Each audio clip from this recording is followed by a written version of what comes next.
Good morning, everyone. Welcome to Accuracy in America. I am your host, Don Irvine, joined once again by my co-host, Brian McNichol. Hello, deplorables, dregs, despicables, chomps, Neanderthals, semi-fascists, and of course those dog-faced pony soldiers.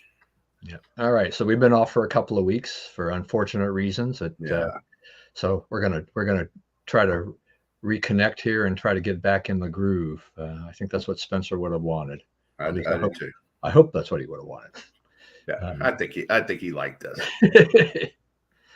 All right. So the big news, really, I mean, something we should spend some time on is this whole situation going on in Israel. I mean, Hamas launched, kind of the surprise attack. It's a vicious attack. Um, Israel has responded with great force, but kind of give me your opinion about this. I mean, how did this happen? Why did this happen? Where are we going? All these kinds of things as we discuss this. Okay, well, I think the objective of it is to uh, end. One of the legacies of Trump was he had the Saudis and the Israelis aligned against Iran, which I think is the right uh, construction, right? Because Iran is actually the troublemaker. The Saudis act in their self-interest, which is not always our self-interest. So they do things and we end up saying, that was not a good thing you did, Jamal Khashoggi and whatnot. But they're looking out for them. They're not looking to destroy others. Well, Iran, that's the world's leading state sponsor of terrorism. So there's a reason why it's like that. Yeah, thank you, Bob. Absolutely. So so what has happened here is, Biden came in. I guess they've discovered an Iran cell in the White House, a spy cell of Iranians working in the Trump White House. They steered this. These people are steering this, right? They're the ones who are making this stuff happen. And so the Iranians armed Hamas ordered this, coordinated this, planned this with them, and gave them the supplies to do it. So, Iran is responsible for this. Iran and Hamas, which is always willing to be, anybody's bought and paid for terrorist at any given time. This is, there's no other way to say this. This is a completely failed presidency at this point. Our president has, no foreign policy clout whatsoever. He is what sides he has taken. He has fallen in with the people on the wrong side, and he's made a complete mess that I don't know, short of getting him out of office and getting somebody in there who knows what they're doing. I don't know what we really did about it. Yeah, I mean, I think you said Trump White House, but you meant Biden White House, right? About what? Because there was You were when you talk about all this Iran stuff here. Oh yeah. There was the Biden White House. Oh, I made that mistake. Trump may already be on his way to get. I want to make sure. It's a correction. I don't want anybody to get the wrong idea here. Yeah, that's right. My views have not. Yeah, no, I mean, this is just, it's amazing. We've already, Biden has already got, he's already struggling to try to keep support going for, what we're doing in Ukraine in terms of the aid and everything like that, which, a lot of Republicans have been grumbling about. And now we have this, on top of that. But this is really, a big deal because, there's so many Jewish Democrats, that serve in the Senate and the House, and so that's, this is a big problem for the White House. And then there was this report, I think it was in the Wall Street Journal. They had reported that, it looked like, the Iran Guard had been central in this. And there's reports also about how they have been amassing cryptocurrency to make deals and to funnel money. I mean, this is one of the problems about cryptocurrency is just that, money can be moved, things can be moved, and payments can be made, and it gets hard to trace in the blockchain. You've got to know exactly what you're doing, but it allows things like this to fester and to build. And so this is a problem. I mean, yeah, Biden, I think, was already facing a lot of issues in his presidency, but how he handles this and how he's handled this is really going to be a big test. because I think this is something that people can understand. I mean, we've been talking about Israel, Hamas, Palestine, Israel, Arab relations, all kinds of things for a long time. This is what the biggest attack we've seen in 50 years. Yeah, that's right.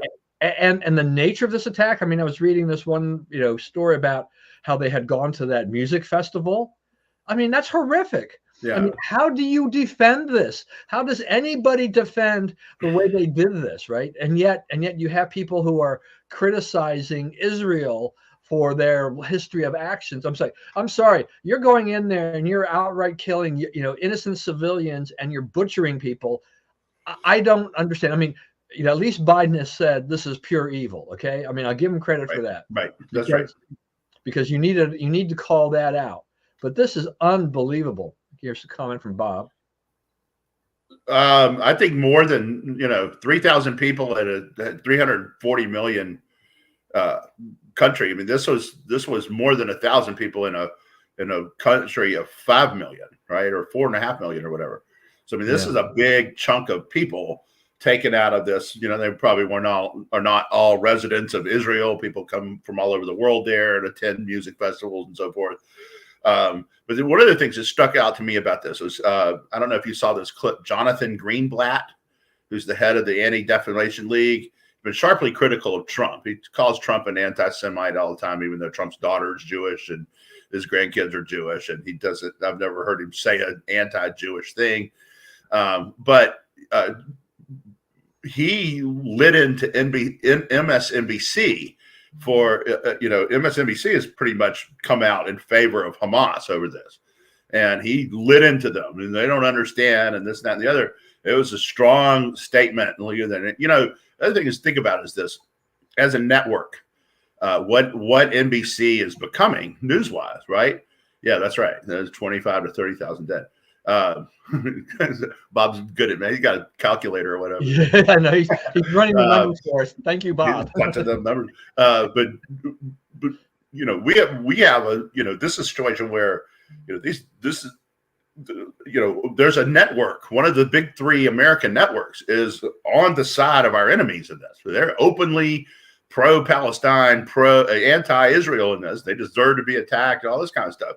So, I mean, I don't know, at some point, I think that people got to look at that. I'm like, this is beyond leftist tilt, right? We've been in the leftist tilt business a long time, like straighten out how they shade stories their way and don't quite tell you the stories that hurt the left and so forth.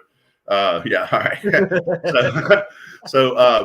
But you have a situation here where, they don't have, there's no leg to stand on here. And one of our big three networks is like, sure, they did the right thing. And I think at some point, the advertisers and the people involved with that network need to be aware of, how radical and how anti-American they have become. Yeah, that's actually that last part there is actually a good point. I mean, for years, I mean, when I was at AIM, I mean, one of the things that we would do is look at advertisers and what programs they were advertising on, particularly, the news programs that were extremely biased, one-sided, and you say, do you really want to support this kind of journalism?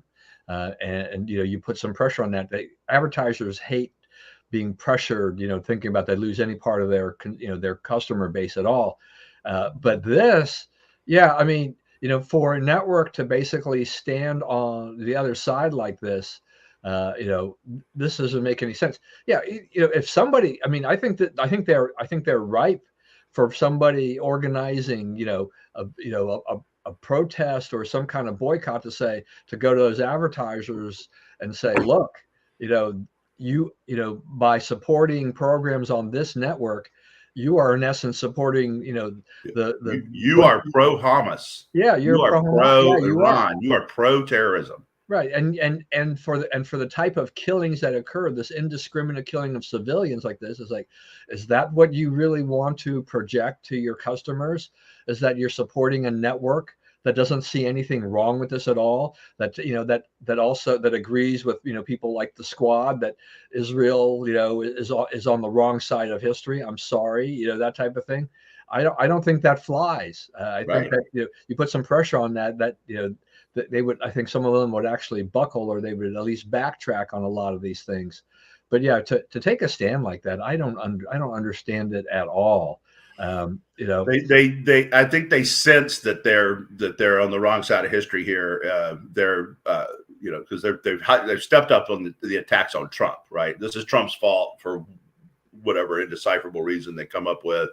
But Trump is really an anti-Semite. You can't tell it, and you can't count on his daughter as being Jewish or whatever.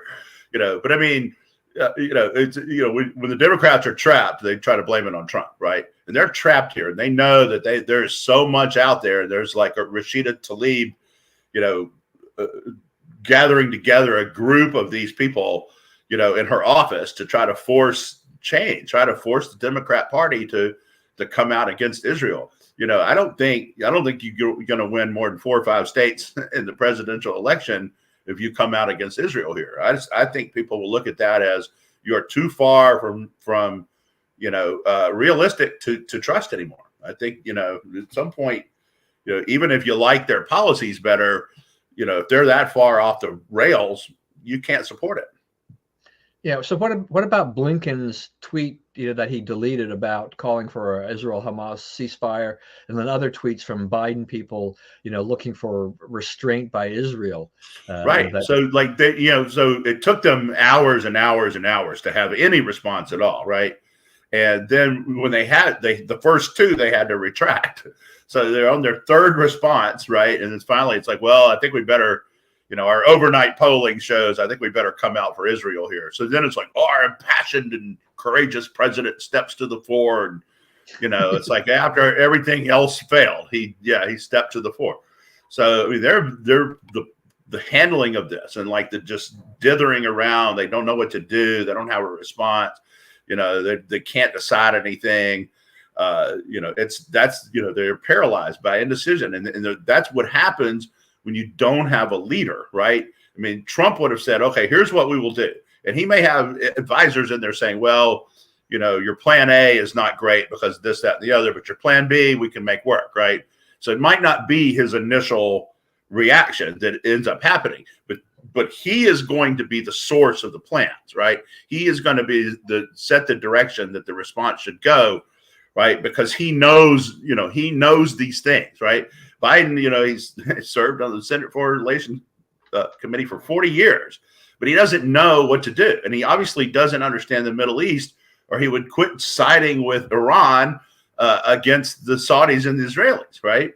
I mean, you could have, if you could have just done nothing and kept what Trump had, look at what you'd have now. You would have the border closed and the Northern Triangle countries, keeping people, incentivizing people not to go to the border. You would have the Abraham Accords still in place. This attack would not have happened. Iran would not be on the verge of getting a nuclear bomb. They would not be newly aligned with our worst enemies, because our worst enemies would be afraid of being in bed with them, right? You would not have the Saudis side, leaving our orbit and going to theirs, as is France and some other countries, right? All these things have happened on Biden's watch. And, because he doesn't really know what to do in these situations, right? And Scott Adams wrote, and I don't know that he's wrong here, but he says the left always instinctively, without fail, sides with the least white group involved in any conflict, right? And so they're the least white group. And so it's like, we're just against the white people. It's like, okay, you can be against the white people, but what happens there, and what is looking like it's going to happen, if you look at the polling for 2024, it's like if you treat them like a minority group, then they vote like a minority group, right? So you end up with real high percentages being for one thing. And given white people are still about 65, 70% of the population, you can't win elections like that. So a couple of things that have occurred to me here I'm going to ask you about. One is that, obviously an attack like this has to be, planned, and this was something going on for a while to launch an attack of this size and the force that they had with that. I mean, there's 2 things I'm going to ask you about here. Do you think that any of this had to do with that maybe, Hamas thought that Israel-U.S. relations were not as strong as they had been in the past, particularly under Trump, and two, also looking at how Democrats generally overwhelmingly vote. The Jewish Democrats, basically, I mean, the Jews generally vote Democrat, and so this is a big thing. I mean, do you think that also the administration, they're like, oh, wait a minute, all our initial statements probably don't play well, with that base. I mean, we need those votes, and we have just said, some things that probably, that aren't really very supportive of Israel. Right. I think that's exactly what happened. Is they they didn't have a good response, so they their natural. Well, what was their natural instinct before they had any test from public opinion? What did they do? Right. What did their hearts and heads tell them to do? And what they told them to do was to say, show restraint, and this is everybody's fault. Equivocate, try to keep it from spreading to a wider. It's not going to spread to a wider. Nobody wants to get in the middle of this, right? It's just not true. So their first instinct was to protect Hamas from Israel. Like, don't ever forget that. And because that's the one that came honestly, that's the one that wasn't poll tested. So that's where they are as an administration. That's who they are as people. When your first question was, well, it's about whether or not Hamas, as they're planning this thing, part of the process or the thinking would have been that Israel-U.S. relations were not as strong here, say under Biden versus under Trump. Right. They see a chance to cleave put a cleave between the U.S. and Israel, and between Israel and the Arab states who were starting to, the first thing Saudi Arabia did was announce its suspending negotiations with Israel, or they had some overflight rights they had granted each other, and there were some other. They were trying to make some wider deals for tourism and whatnot. And the first thing they did is said, all that's off. All you guys go home.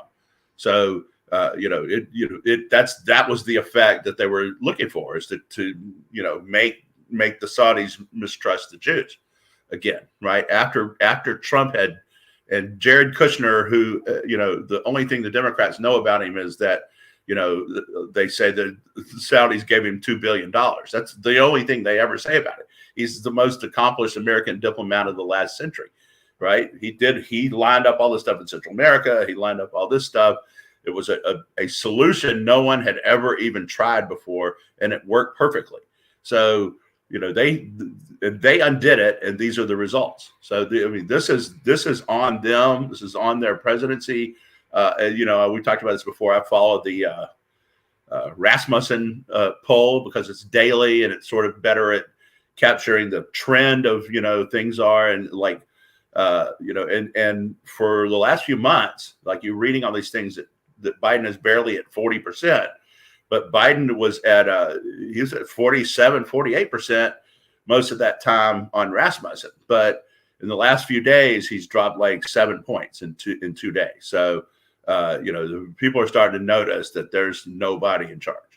Yeah, I mean, if national polling also shows, I mean, even if the national poll showed that he drops 2 or 3 percentage points as a result of it, that's still a big number. I mean, to hit in a very short period of time, and that definitely is going to be very disconcerting to the administration, to the Democrats for 2024, for which they're already somewhat nervous about, because they still can't quite figure out the whole situation. Is he really going to be the nominee? There's so much little sniping going on as a result of this. Now? I mean, there's also a lot of criticism on Israel for how their reaction has been in terms of the force and what they're doing. But I mean, personally, I don't have a dog in this fight at all, but I don't think there's anything wrong with this. Is that they have been attacked. They've been brutally attacked.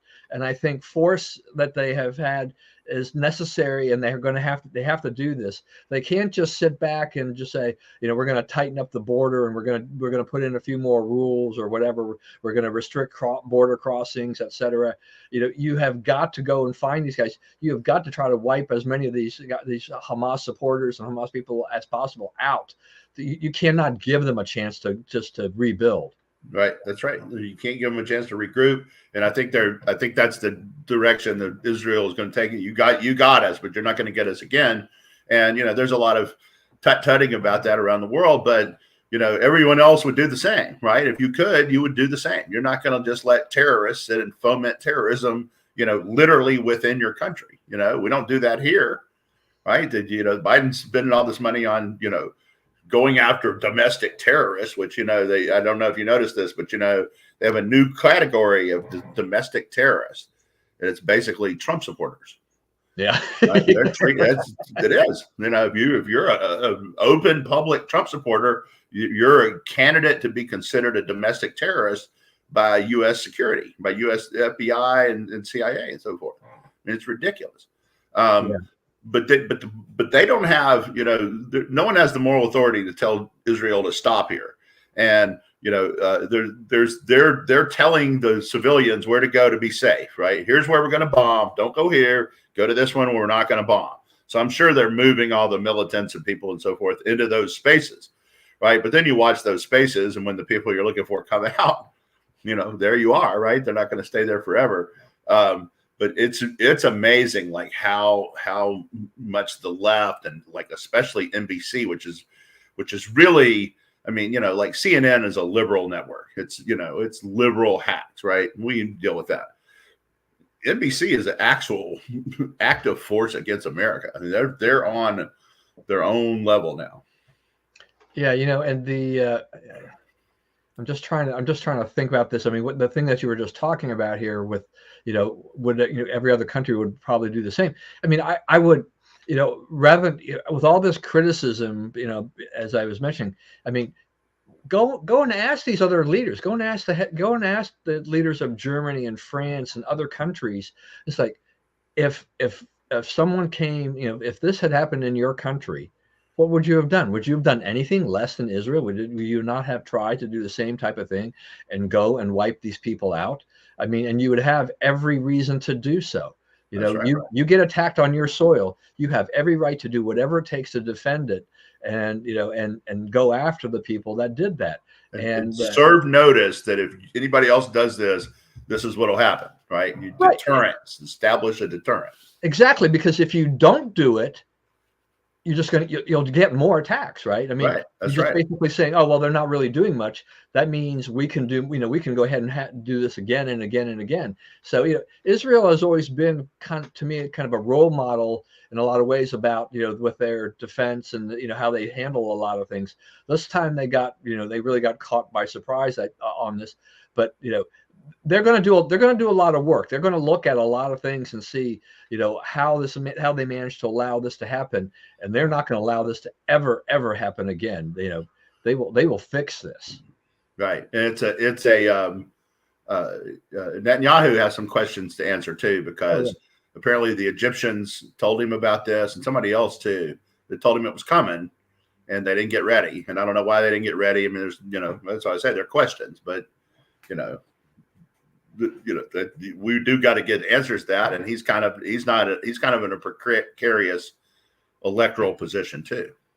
So I mentioned how the squad. I mean, they're talking about defunding Israel, that kind of stuff like this.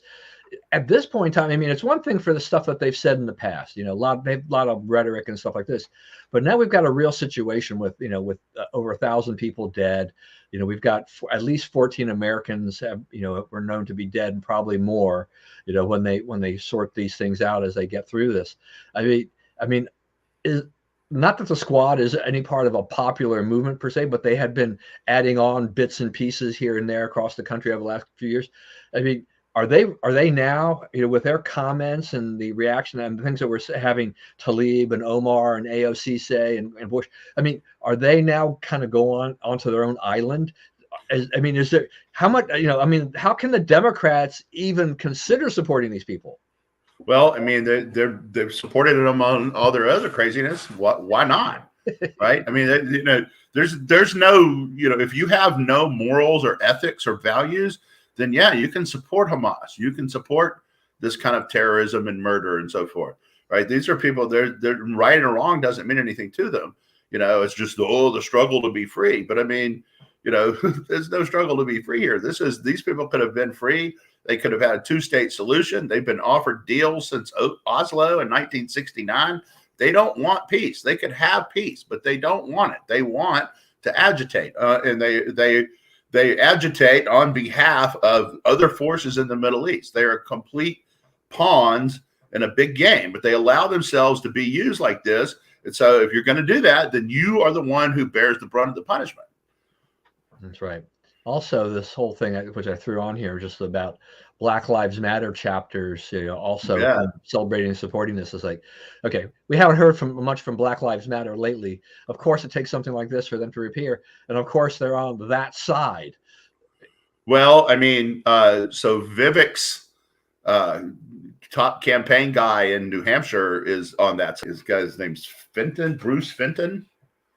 You know who he is? He's like a .com millionaire guy who's given a bunch of money, and he's like the co-chair of Vivek's campaign. He ran for Senate. He lost to Baldock in the primary in the last cycle, last time it was up. And Baldock then lost in the general to Maggie Hassan. And, he's come out and doubled down and said, of course, Hamas was right and Israel was wrong. This guy's working for a Republican presidential candidate. Someone needs to ask that Republican presidential candidate what the heck is going on in his campaign. All right, I hadn't heard this before. I mean, has there been any comment from Vivek then at this point? No, as far as I cannot find any comment from Vivek on this. Ooh, I mean, not that Vivek, really stood much of a chance, but I mean, he does have his pockets of popularity with a lot of people. Yeah. And he's a pretty good speaker. I mean, I think, he comes across as pretty smart and pretty intelligent, but you have to do something about this right now. I mean, yeah. And and he's been a little mumbly about being pro-Israel himself. So, I mean, he needs to get out there and tamp this down, because this is a campaign ender here. This is a no-brainer on the Republican side. You're against Israel here. You are going to the bottom. Oh man, that's just amazing that would have happened. So as we kind of keep moving along here, so RFK Jr., he wasn't getting much traction in the Democrat side, but he has been attracting attention, from both Republicans and Democrats who are just not enamored of either Trump or Biden, and now he's decided to go the independent route, which I think worries the Democrats, that he could siphon off some votes and things like that. But his PAC there was a PAC that was associated with it, raised like $11 million. I mean, after this, what does this do to the overall campaign? I mean, is RFK Jr. likely to attract much in the way of votes in a national election that could tip the scales to someone like Trump? Well, he is, the Republicans are concerned that, he takes votes from Trump. Right. And Rich Barris, the pollster, is out with a piece this morning that said, this is a big problem for Trump, that he went independent, that he could get a lot of votes off of Trump. I don't know about all that. I think that, I'm trying to picture the voter who, you play for them the wackadoodle stuff that RFK has said about not just vaccines, but the environment and the economy and so forth. I can't see, I think it's just educate the voters on RFK Jr. and he won't be a factor. He won't be a problem for Trump. You saw, I guess, all his siblings, including your former lieutenant governor up there, Kathleen Kennedy Townsend, signed a statement saying, we love our brother, but he's on the wrong side of history here and so forth. So, I don't know. But it's a wild card, and he's a Kennedy, and he is the issues that he's on have fanatical backing. The people who are fighting in the vax wars, not just COVID vax, but all vaxes, right? Are they're in for life. They're in it for the long haul. So, he talks to them. He'll have a core of support of people who say that won't even pay attention to the other stuff. A RFK Jr. presidency would be, it could be even worse than these people. I mean, you can't say for sure. I have no feeling whatsoever that that will ever happen or come. Right. But I mean, you got to raise that point. You say, Oh, yeah. he can't win, and if he does, it's a total disaster. So, you may not like the mean tweets, but you can't vote for a disaster. I mean, we've got one now, and you see what it's doing. Yeah, and I do think a lot of this, like you were talking about, is kind of education issue that, right now we're still early. I mean, we haven't hit the we're not to the primaries yet. Nobody's voted for anything yet. Right. Yeah. There's just polling, and polling is polling, and that doesn't really, it gives you an idea, but it is just not. They're not votes. So people will say things, and they're like, Kennedy. I mean, some of this doesn't sound too bad and whatnot. But though I think that if he's on the ballot, across the country against Trump and with Trump and Biden, that I don't really think he gets many votes from either side. That people, when it comes down to it, they'll either vote for Trump or Biden, or they just won't vote for that part of the ticket, and they'll vote for the rest. They'll vote down ballot or something like that, because I just don't think that his, when you look at it, his, like you said, his wackadoodle ideas will make it. And I also look, you just talked about, all his relatives, it's like, we love him, but forget it. He's selling back some history. RFK Jr., think about it. I mean, it's been 60 years almost now since JFK was shot, right, and killed. Right. In fact, it's just a few weeks from 60. Yeah, next month, right? Yeah. So you have that, and then you've got you've got RFK's assassination. You've got Ted Kennedy serving in the Senate for a long time, trying to make some presidential runs. There was a time there was a time period of several decades where the Kennedy name, you could really leverage that, right? And pockets of the country, and really make that you could use that, and the Kennedy name could carry you to victory in certain areas. I don't think that happens anymore. I mean, we've had so. I don't think it's zero, but it's not what it was. Right. It's not. With Ted Kennedy, I mean, he hurt it. He hurt the legacy he made. Yeah, it was less invincible after Ted. Right, it was, but as time goes along, memories also fade. I mean, the electorate today is not the electorate of 1980 and 1990. That's right. For the large part. So as a result of that, RFK Jr. to a lot of people, it's like RFK Jr. is like, who's that? Oh, wait a minute. There's an RFK Stadium in Washington, D.C. Who was that? We've knocked down that standard. Right, exactly. So the history. I mean, even Kathleen. When you mentioned Kathleen Kennedy Townsend, I haven't really been thinking about her for I don't even know how long now. I mean, she's been out of office more than 20 years now. Yeah, 25 years. Yeah. So it's been. So you look at that and you say, how relevant are the Kennedys anymore? And it's like Mark Shriver. Is he still around? Yeah. Well, I mean, and I think the other thing too was it William Kennedy Smith, and all his issues and stuff like that. Right. So we've had some things in there. It's like, I don't know. I'm over the Kennedys. Rose Kennedy's not around anymore. I mean, all these people, kind of that old guard, they're gone. So you've got RFK Jr. is kind of the last of that vestiges of that. But people just don't understand. They don't know the history anymore like that. Particularly if you're trying to go after, the younger generation, they're like, I don't know who these people are. And they also probably look at Trump and Biden, particularly Biden. They're like, okay, these guys are old, particularly Biden. Right. I think it's going to make a lot of difference, and there's nothing they can do about it. And they keep trying to Trump's old too, And you'll notice, you see these things. I don't know if you see them on Twitter all the time, where they'll show Biden riding his bike. He rides 70 yards and then hands it to somebody. Trump, they always show Trump after 18 holes of golf in the Florida sun. Look how terrible he looks. Well, I mean, everybody looks terrible after 18 holes in the Florida sun, right? But I mean, when you listen to them talk, Trump knows what he's saying and, formulates the next thought.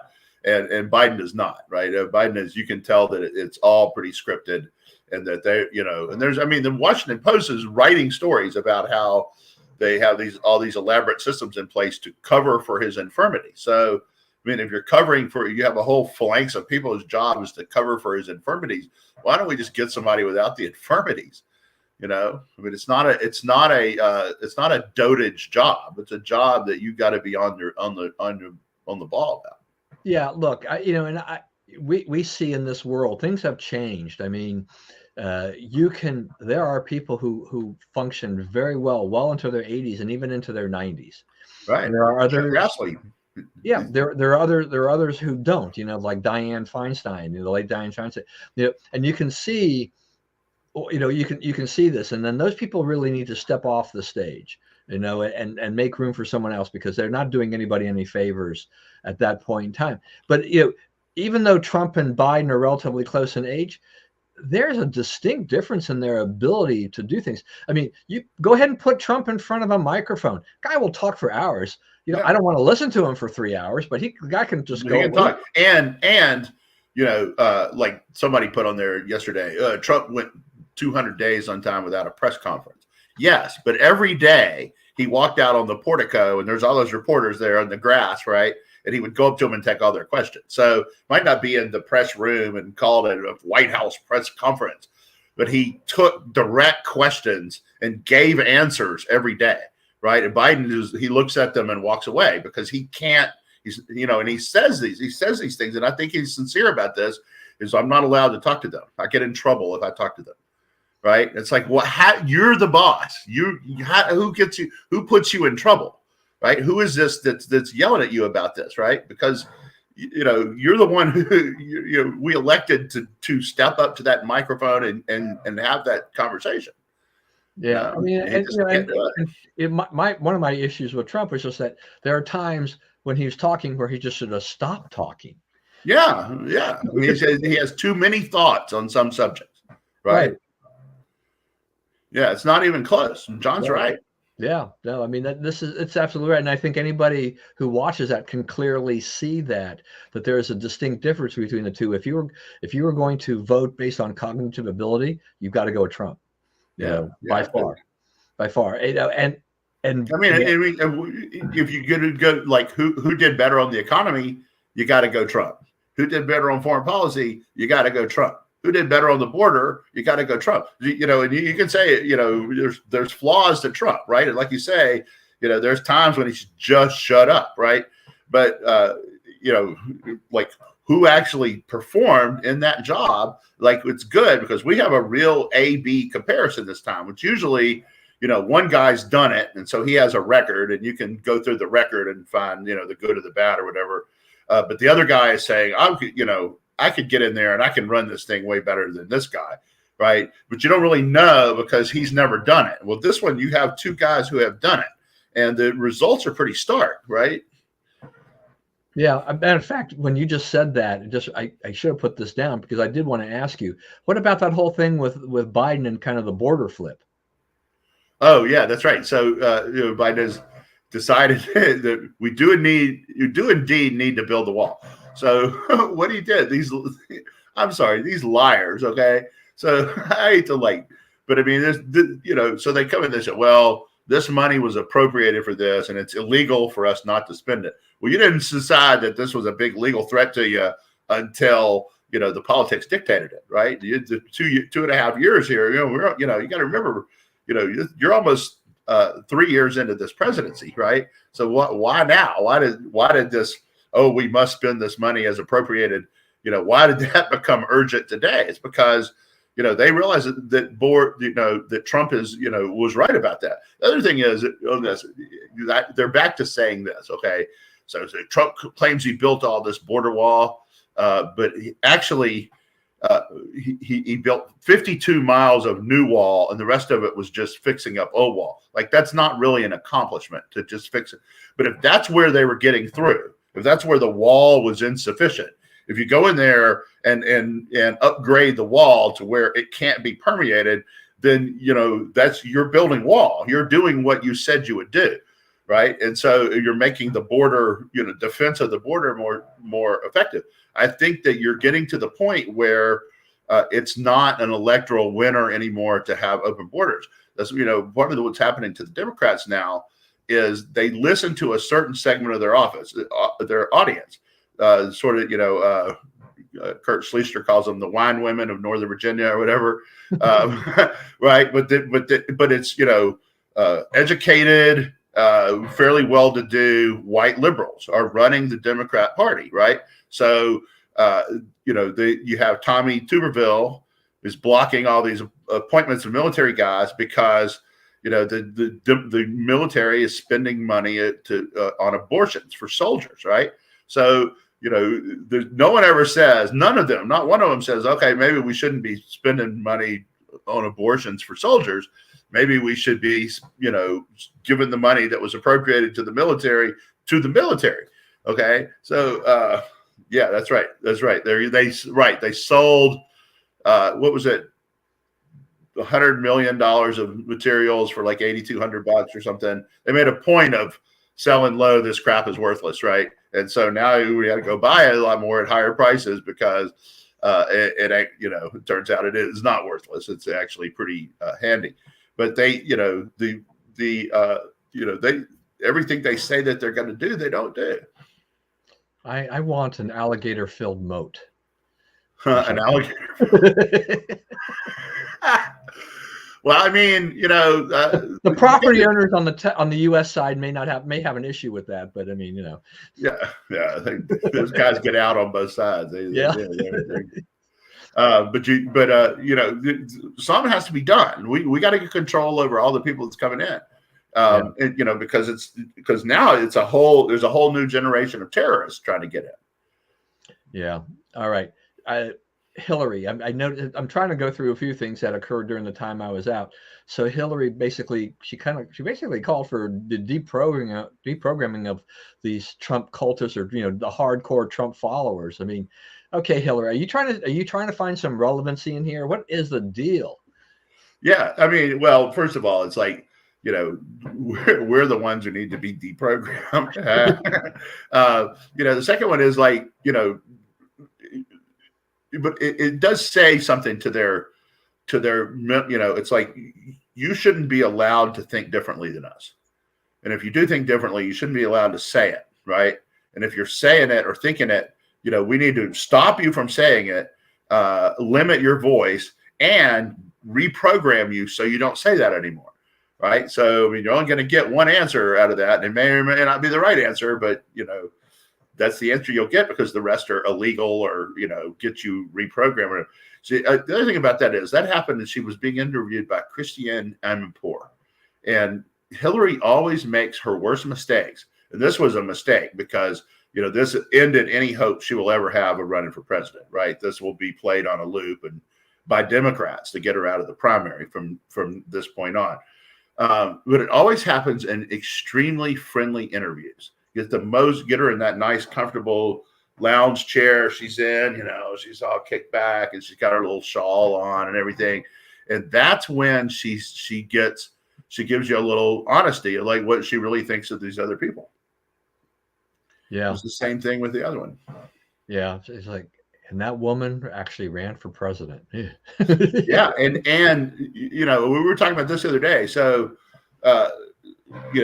Republicans, like, one of the things they're under fire. Oh, your party's in chaos. You don't have a speaker. Can't decide this. Can't decide that. Okay, it's because the members of the party in the Republican Party actually have a voice in how it's run, right? In the Democrat Party, the poobahs run the party, and you just got to put up with whatever they do, right? In 2016, Hillary was the nominee. She lost 22 of the last 25 primaries, but they said, hey, it's going to be Hillary. It can't be Bernie. So we don't really care how the last 25 primaries go. It's going to be Hillary. She was 3-22 down the stretch. How do you get promoted out of that? Right. And then in this one, in 2020, Biden was third. And they call those people in South Carolina and they say, you will get out and you will endorse Biden and he's going to be our guy. Right. This wasn't the voters' choice. This wasn't the party's choice. This was the poobahs telling everybody else how it's going to be. Yeah, I mean, the super delegates control the process enough that, it makes it very, very hard, except for the anointed one, to win. I mean, the path to the nomination is extremely difficult. And we look at 2024, how the Democrats have rearranged the primary schedule to give Biden a lift right at the beginning. They want him to get off to a fast start, so they're going to start. They want to put him up there, and they're going to do this. So that they're setting this thing up there for the guy that because he's the president. He needs to be the nominee in a lot of ways. But on the other hand, they know, the Democrats know that they're in a high risk situation because they've got a ticket that's an absolute disaster. I mean, exactly what are they going to be running on their record for the past 4 years? Nothing. And since we spent a great deal of time over talking about the whole Israel situation, that's going to be casting a pall, for a significant period of time too. There's so many different factors. I mean, you mentioned the economy. I mean, inflation is ticking down, but it's still considerably higher than when Trump took office. We all know that. We all feel the pinch, and now we're seeing more and more cumulative. Right. It's only going up 3 or 3.5% or whatever it is now, right? Which it was 1.4 when Trump left. So we're still at 2.5 times what it was when Trump left. But I mean, it's like 22% higher than when he took office. Right. And so, like, I was talking to my friend, and this guy's, he's a National Security Council guy yesterday, and he's talking about how he's found the cheap gas stations in McLean.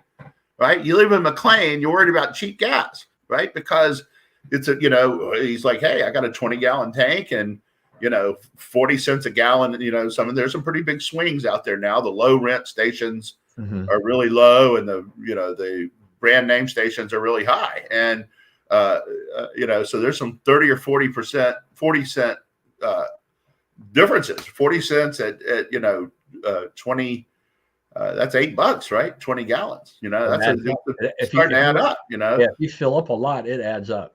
Yeah. So, those kind of things that, like, people are doing that, and they're making these kind of comparisons and stuff, and that's why you're starting to see, one of the things you're starting to see is in the last few days and the last few weeks is,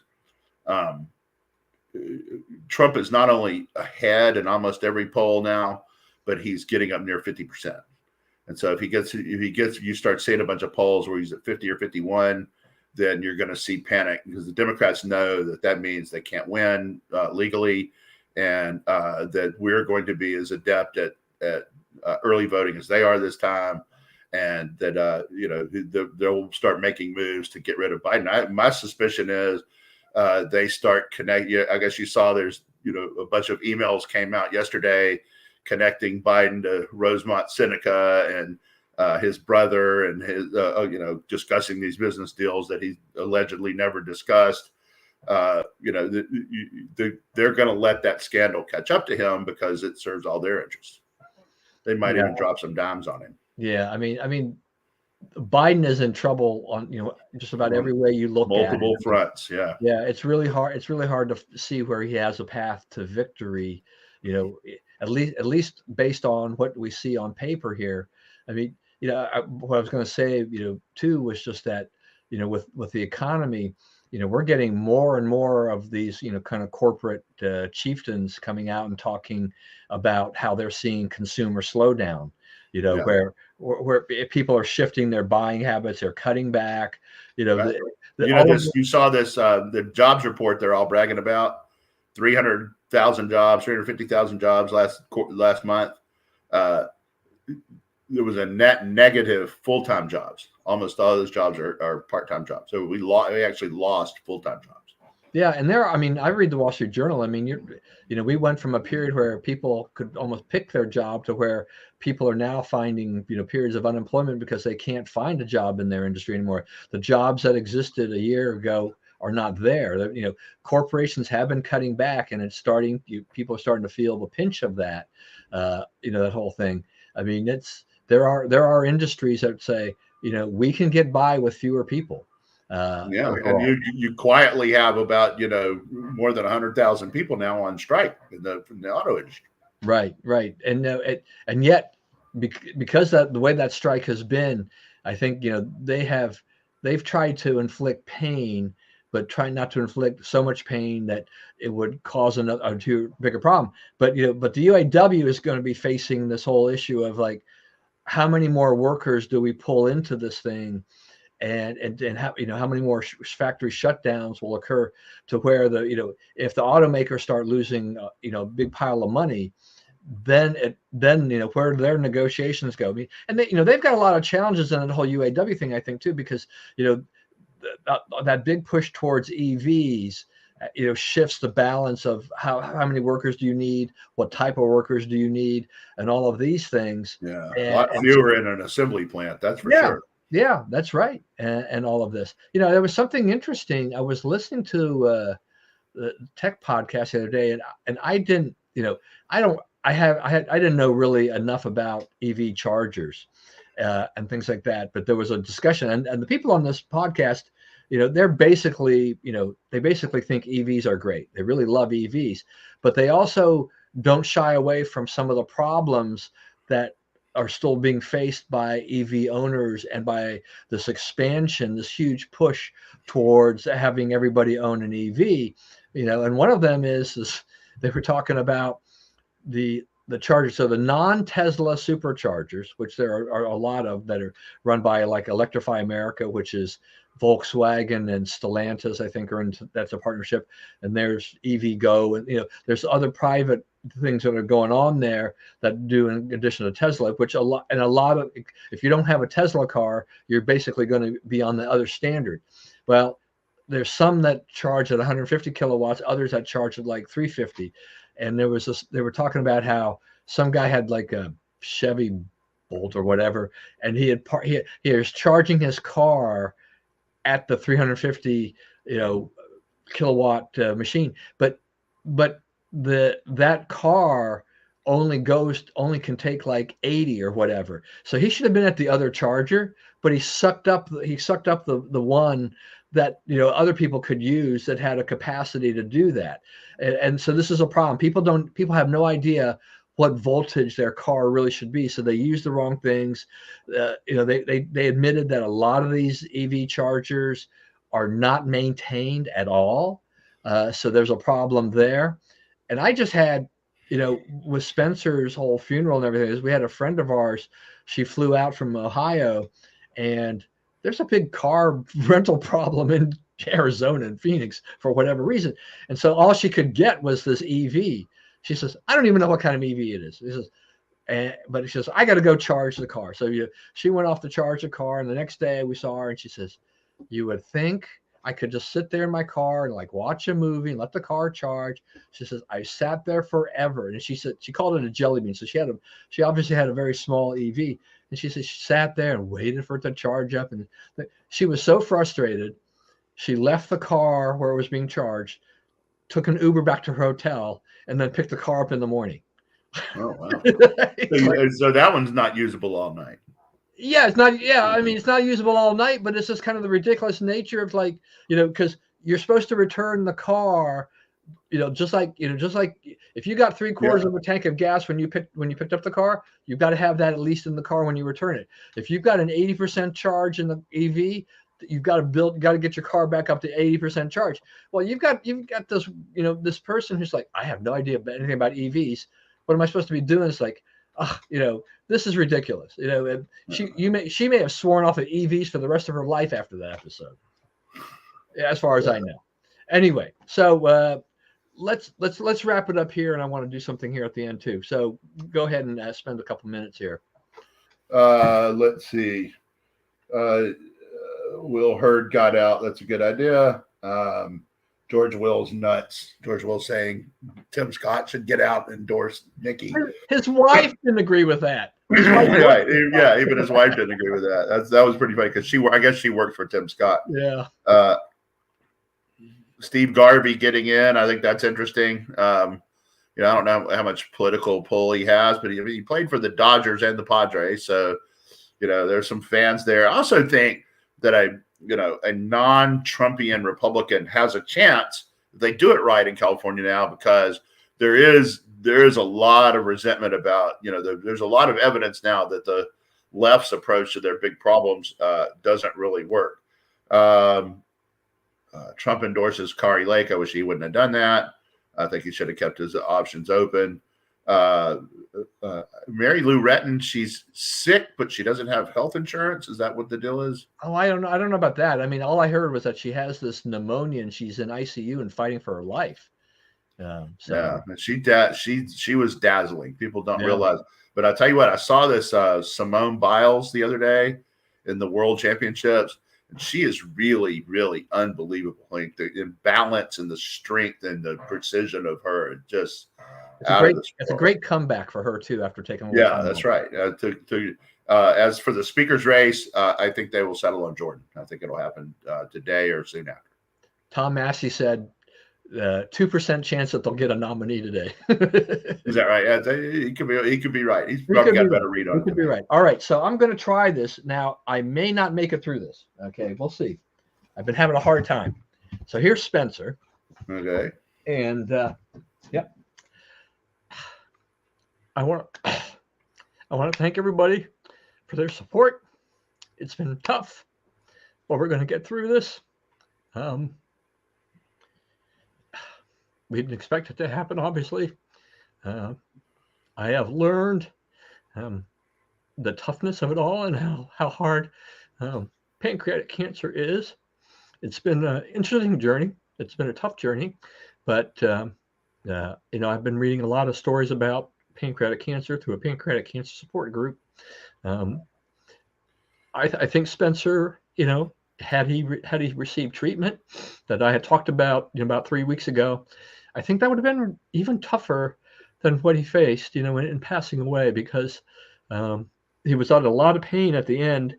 And we had a visit from a physician friend of ours last night, and he was on the obstetric side of things, and he just said, he says, I would never put that poison in me, and that's part of it. I mean, I've heard this here and there. It's just the toughness of the treatment of getting chemo and everything like this, and they would have been very aggressive.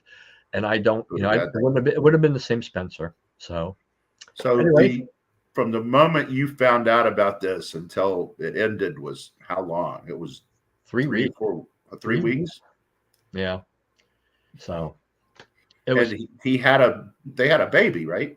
No, they didn't have any children, okay. For that, but I'm now spending time trying to guide his widow through a lot of stuff, and she's got good family support there in Phoenix area. So, but it's completely upended life, at this point in time. I'm praying for her a lot too, because what a tough thing. All right. On that note, everybody, please stay safe, stay well. Remember, we live in the greatest country in the world. Don't let anybody tell you otherwise. And God bless America. And we'll see you again next week. And I apologize for breaking down.